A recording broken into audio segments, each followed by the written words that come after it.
Hello everyone. आज हम करेंगे पास्ट टेंस। पास्ट टेंस तो भी भूतकाल। पास्ट टेंस होता है क्या?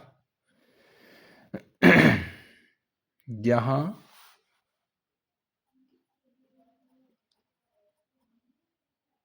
कोई काम या कोई घटना भूतकाल में हुई है वो हमारा पास्ट टेंस होता है। जहाँ कोई कार्य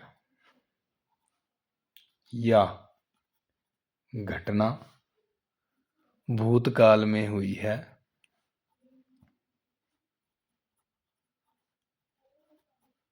वो हमारा पास्ट टेंस होता है। पास्ट टेंस से पता कहाँ से लगता है कि ये भूतकाल की बात हो रही है? जैसे ता थी, ती थी, ते थे, या, ये, ई, आ, ए, दा, का, डा। किसी भी बात के पीछे जब ये वर्ड आते हैं तो समझो कि पास्ट की बात हो रही है। जैसे मैं आपको एग्जांपल देता हूँ। मैंने कमरा साफ किया था। मैंने कमरा साफ किया था। इसका क्या बनेगा? आई क्लीन्ड द रूम। इसमें हम क्या करेंगे? हमेशा वर्ब की सेकंड फॉर्म का ही प्रयोग करेंगे। वर्ब की सेकंड फॉर्म ही काम करेगी पास्ट टेंस में। हमने जब काम कोई कंप्लीट किया है, जैसे उसने मुझे बुलाया था। उसने मुझे बुलाया था मतलब कि पहले बुलाया था, अब नहीं, पहले की बात कर रहे हैं।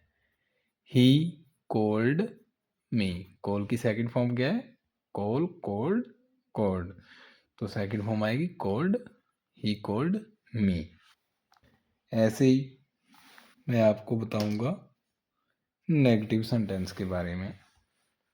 पास्ट के नेगेटिव सेंटेंस कैसे करना है हमने। नेगेटिव सेंटेंस की पहचान कहाँ से होती है? यहाँ हम नहीं का प्रयोग होता है, वहाँ डिड नॉट का प्रयोग करते हैं। प्लस इसके साथ हम वर्ब की फर्स्ट फॉर्म का ही प्रयोग करेंगे। इस बात का ध्यान रखना, जहाँ नहीं का यूज आ गया, डिड नॉट का प्रयोग आ गया, हम वहाँ वर्ब की फर्स्ट फॉर्म का ही प्रयोग करेंगे। जैसे मैं एग्जांपल देता हूँ आपको। हमने तुम्हें नहीं देखा।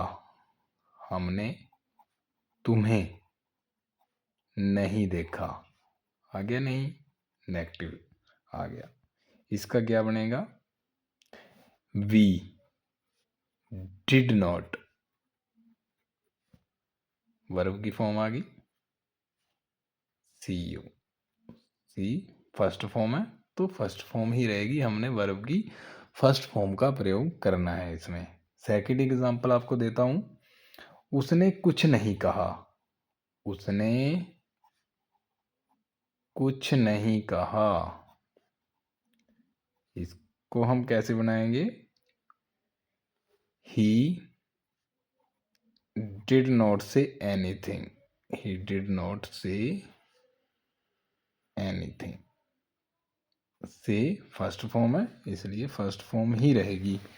ऐसे ही मैं आपको बताता हूं इंटेरोगेटिव सेंटेंसेस। इंटेरोगेटिव सेंटेंसेस, इसमें हम डिड का प्रयोग करेंगे और प्लस वर्ब की फर्स्ट फॉर्म का प्रयोग करेंगे। इंटेरोगेटिव सेंटेंसेस हेल्पिंग वर्ब वाले होते हैं क्वेश्चन मार्किंग वाले। एग्जाम्पल देता हूं आपको, क्या तुम कल नहाए थे? क्या तुम कल नहाए थे? इसका बनेगा did you take a bath yesterday? Did you take a bath yesterday? Helping verb वाले होते हैं जो हमारे हेल्पिंग वर्ब पहले आ जाती है और सब्जेक्ट बाद में आता है, वो हमारे हेल्पिंग वर्ब होते हैं। सेकंड एग्जांपल आपको देता हूँ, क्या उसने मेरा नाम पूछा? क्या उसने मेरा नाम पूछा? इसका क्या बनेगा? Did she ask my name? Helping verb पहले आएगी, सब्जेक्ट बाद में आएगा। Did she ask my name? ये तो हमारे हो गए इंटेरोगेटिव हेल्पिंग वर्ब वाले। और मैं इसके बाद आपको बताता हूं इंटेरोगेटिव सेंटेंसेस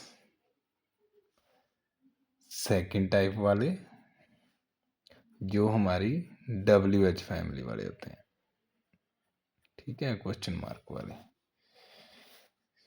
आपको पता ही है, जिसमें व्हाट, हु, हाउ, ये हमारे होते हैं सेकंड टाइप वाले। इसका एग्जांपल मैं देता हूं, जैसे तुम कल किससे मिले थे? तुम कल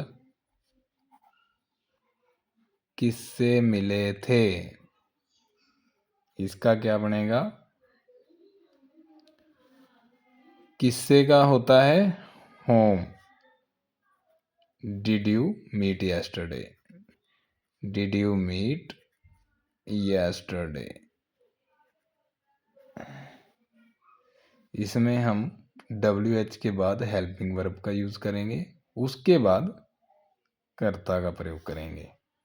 जैसे सेकंड एग्जांपल देता हूं आपको, उसने रेस कैसे जीती थी?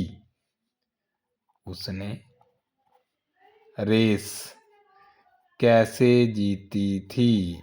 इसका क्या बनेगा बताइए? हाउ। कैसे का होता है हाउ, उसके बाद हेल्पिंग वर्ब करता। How did he win the race? How did he win the race? ये हमारा हो गया आज का पास्ट टेंस। सो आशा करता हूँ कि आपने बड़े ध्यान से देखा होगा, सुना होगा। सो ऐसे ही आपने ध्यान से प्रैक्टिस भी करनी है, तो आपको इंग्लिश अच्छे से बोलनी आ जाएगी। इंग्लिश बोलने में टेंस का बहुत बड़ा रोल है, इसके लिए हमें टेंस आने बहुत ज़रूरी है, जिससे हमें समय का पता लगता है, बातचीत का पता लगता है, कब हो रही है, कैसे हो रही है। सो हमें ये सीखने में बहुत हेल्प करेगा। सो आगे मैं आपके लिए लेके आऊँगा ऐसे ही पास्ट टेंस पर वीडियो नेक्स्ट पार्ट। सो तब तक आप अच्छे तरीके से इसका प्रैक्टिस करो, सीखो, और फिर मिलते हैं अगली वीडियो में।